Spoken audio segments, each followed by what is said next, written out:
ازاي تبقى راجل؟ ده موضوع بيبدأ من بدري، يعني من التربية بتاعتك، سواء كان اللي رباك أبوك أو أمك. عظماء الرجال في التاريخ ربتهم ستات، لأن كان أبهاتهم بيروحوا التجارة 3 4 أشهر ولا شهرين، واللي بيطلعوا حروب وبيموتوا في الحروب. دي أول ركيزة أساسية في إن أنت إزاي تبقى راجل. دي حاجة بتحصل لك من النشأة بتاعتك، التربية بتاعتك. تاني حاجة، الدين بتاعك عامل إزاي، حالك مع ربنا عامل إيه. لأن أنت قبل ما تكون راجل مع الناس أو مع الست اللي أنت هتختارها تعيش حياتك معاها، أنت لازم الأول تكون راجل مع نفسك، يكون بينك وبين نفسك راجل. فانت تصرفك في اي موقف بيكون انتصار للرجولة اللي جواك، اللي هي متكونة من ما شبت عليه من تربية ومن اساس ديني. يعني علاقتك بينك وبين ربنا بتخلي ربنا سبحانه وتعالى شاهد عليك في تصرفاتك. ازاي تبقى راجل مع الست لما انت بتختار ست او داخل في علاقة مع ست؟ اول حاجة انت لازم تبقى honest مع نفسك الاول، لازم تبقى منصف مع نفسك، وده اللي بتحتمه عليه رجولتك. هل انت حبيت الست دي بما هي عليه، ولا انت حبيت اجزاء معينة وعندك مشكلة مع اجزاء تانية وما قلتلهاش او مش هتقول لها، وبعدين حاطط في دماغك ان انت تغيرها بعد ما ترتبطوا او بعد الجواز. دي ما اسمهاش رجولة. لو انت اخترت ان انت تغض الطرف عن الحاجات اللي عندك فيها مشكلة ومأجلها لما تتجوزوا او لما تكونوا مع بعض، دي مش من شام الرجال. لان من شام الرجال ان هم يكونوا صادقين ومنصفين مع انفسهم الاول قبل ما يكونوا مع الناس. لانك في الحالة دي بتكون أناني، أنت شايف بس جمالها اللي أنت عايزه أو جسمها اللي أنت عايزه أو الأمان اللي بيحققه لك وجودها، ولكن عندك مشكلة في حاجات رئيسية مش هتعرف تتعامل معها. كلنا عندنا مشاكل، مفيش حد خالي من المشاكل، ولكن الفكرة إن الناس اللي بنعيش معاهم مشاكلنا معاهم ما بتعملناش يعني حاجة رئيسية تعرقل علاقتنا بيهم، او مش بتخلينا نسود عليهم عيشتهم، ان احنا كل شوية عمالين نفعص ونحط دايرة حمراء على المشاكل بتاعتهم. كارثة، وعايزينهم يثبتوا لنا ان هم يبقوا مش عارف ايه، والكلام الفارغ اللي انتوا عارفينه بتاع بوظان العلاقات ده. فهي الفكرة بتيجي من البداية. طبيعة الحال الراجل هو اللي بيعمل الابروتش، هو اللي بيبتدي العلاقة مع الست، فبناء عليه يتحتم عليه هنا ورجولته تحتم عليه انه يكون صادق مع نفسه وعادل ومنصف مع نفسه في اللي انا قلته. تاني حاجة، لازم يبقى راجل معاه، لازم يبقى راجل معاه لنفسه وليها.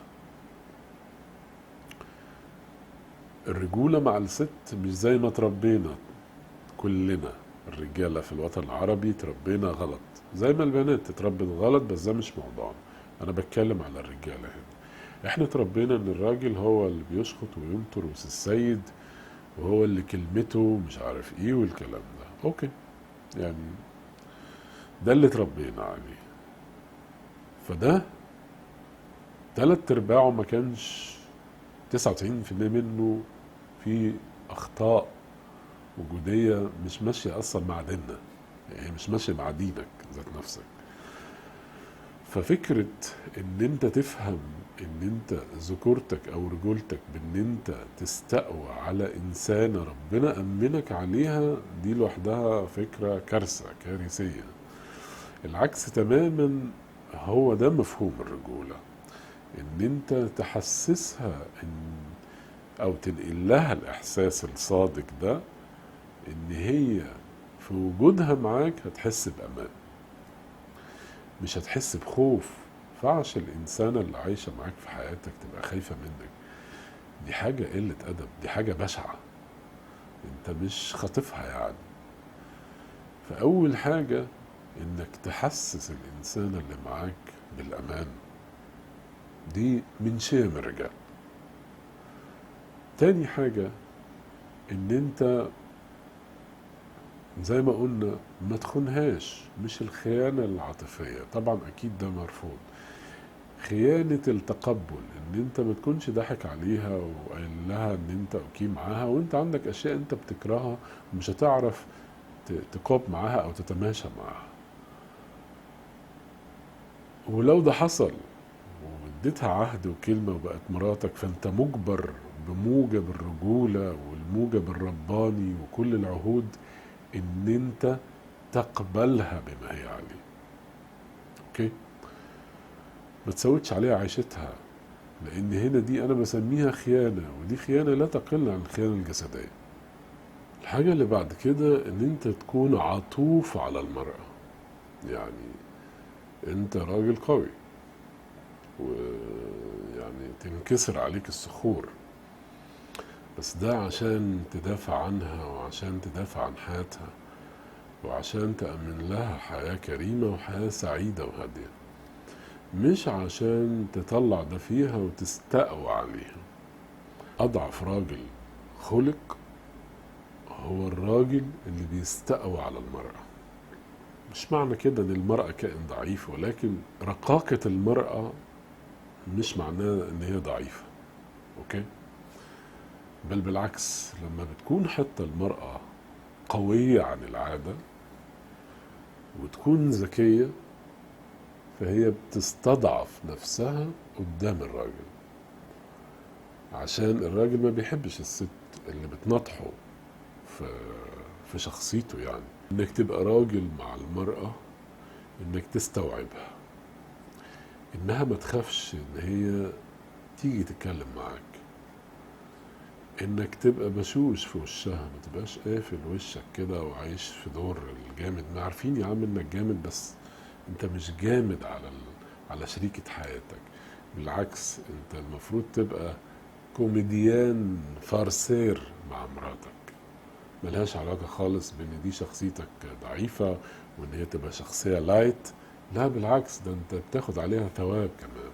انك تبقى راجل مع المرأة، ان انت ما تلغيهاش، ما تلغيش وجودها. المرأة كائن زيه زيك، ليها وجود، ليها حيز على الارض. انك تحافظ على الحيز ده وتنميه وتكبره ليها وتساعدها على تكبيره، ده قمة الرجولة وقمة ثقتك بنفسك. انت فعش ان انت يبقى في عندك حاجة اسمها غيرة من الست اللي انت عايش معاها، حتى لو كانت ناجحة ومشهورة و... وانت مجالك حتى ما فيهوش شهرة ولا ما انتش الناجح اللي هو النجاح مدوي. يعني انت لو انت راجل موظف عادي، ده خالص لا يتعارض مع فكرة ان انت ما ينفعش ان انت تغير منها. بالعكس، ده حاجة يعني مش موجودة في كتالوج الراجل القوي خالص، مهما كانت نجاح الست اللي عايش معاها عامل ازاي. الراجل القوي بيعرف ان الست اللي معاه عاملة زي الوردة. عندك وردة في قصرية زرع، عايز تحافظ عليها وتزدهر، بتعمل ايه؟ الراجل القوي بيسقي المرأة بتاعته، بيديها العطاء اللي بيبقيها مزدهرة وتدي لك أطيب الروايح والعطور والمنظر والقوام والسعادة كلها. انك تسقي المرأة، انك تديها من وقتك، تديها من اللي هي عايزاه، تديها من اللي هي ما جاش على بالها، تديها من اخلاقك انت ورجولتك انت. يبقى في عطاء للمرأة، العطاء ده بيبقيها على كده الحياة.